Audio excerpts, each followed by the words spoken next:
শিওরে সেদিন এটা একটা জনসভা ছিল, সেই জনসভার 144 ধারা স্বৈরাচার এরশাদ ধার মানে এরশাদ এখন 144 ধারা জারি করে তখন সেই সব মিটিংটা করতে দেয় নাই। তখন আমার মামা ছিলেন যুবদলের সভাপতি।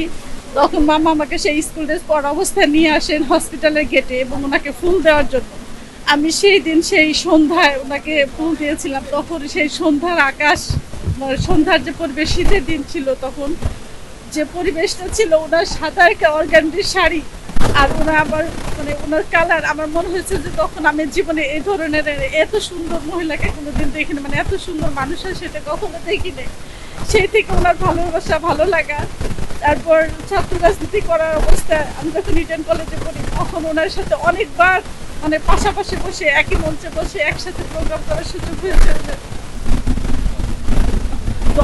দল একজন অভিভাবক হারালেন, আমরা অভিভাবক হারালাম, এই দেশ একটা অভিভাবক হারালো। কারণ উনি শুধু দলের নেতা না, উনি দেশের নেতা। উনি দেশকে সংগঠিত করতে পেরেছিলেন, দেশকে একত্রিত করতে পেরেছিলেন। যতদিন থাকবে ততদিন ওনাকে সবাই মনে রাখবে, যতদিন দেশ ওনাকে মনে রাখবেন। কারণ দেশ আজ অভিভাবক শূন্য হয়ে গেছে।